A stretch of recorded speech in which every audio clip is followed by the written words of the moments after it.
बिस्मिल्लाहिर्रहमानिर्रहीम। अल्लाह रब्बुल इज़्ज़त से खैर तलब करने को दुआ कहते हैं। दुआ न सिर्फ इबादत है बल्कि हुज़ूर सल्लल्लाहु अलैहि वसल्लम ने फरमाया कि दुआ इबादत का मग़ज़ यानी निचोड़ है। हदीस मुबारका के मुताबिक दुआ मोमिन का हथियार, दीन का सुतून और ज़मीन व आसमान का नूर है। दुआ के ज़रिए इंसान अपने रब्बे करीम से हम कलाम होता है, उसकी बारगाह में अपनी हाजात और ज़रूरियात पेश करता है।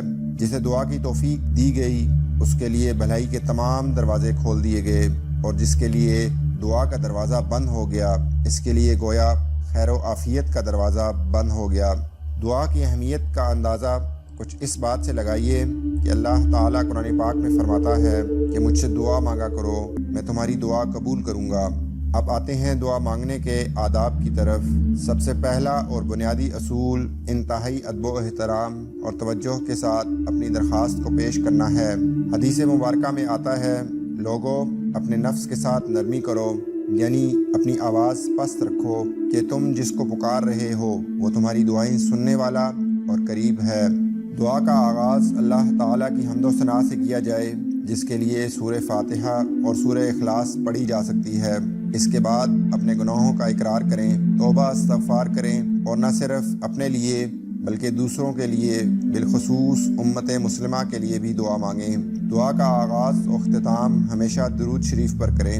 हमारी रोज़मर्रा की ज़िंदगी के दौरान कुछ औक़ात जिन पर दुआ मांगने की तलकीन की गई है, मसलन अज़ान के वक्त, फ़र्ज़ नमाज के बाद, कुरान करीम की तलावत के बाद, बारिश के वक्त, नया चाँद देखते हुए, आब ज़मज़म पीने के बाद, दौरान सफ़र और दौरान बीमारी वग़ैरह। लेकिन जिस वक्त का अहादीस में सबसे ज़्यादा ज़िक्र आया है वो रात के आखिरी पहर यानी तहज्जुद का वक्त है। रात के आखिरी हिस्से में रब्बे करीम अपने बंदों के बहुत करीब हो जाता है, लिहाजा इस वक्त को अपनी दुआ की कबूलियत के लिए ज़रूर इस्तेमाल करना चाहिए।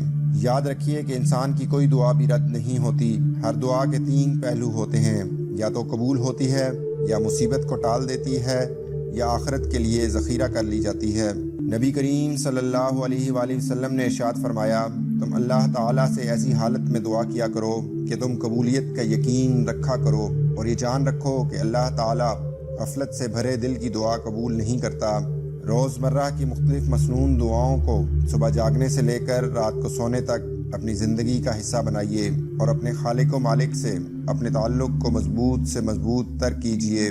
अशफाक अहमद कहते हैं, मैंने अपने बाबा जी से पूछा, ये बेचैनी क्यों है, क्यों इतनी परेशानी है, क्यों हम सुकून कल्ब और इत्मीनान के साथ नहीं बैठ सकते? तो उन्होंने कहा, देखो तुम अपनी परेशानी की पोटलियाँ अपने सामने न रखा करो, इन्हें खुद जोर लगाकर हल करने की कोशिश न किया करो, बल्कि इन्हें अल्लाह के पास ले जाया करो और कहो, ऐ अल्लाह ये बड़ी मुश्किलात हैं, मुझसे हल नहीं होती, ये मैं तेरे हजूर लाया हूँ, तू इन्हें हल कर दे। और फिर बेफिक्र हो जा, अल्लाह इन्हें ज़रूर हल करेगा।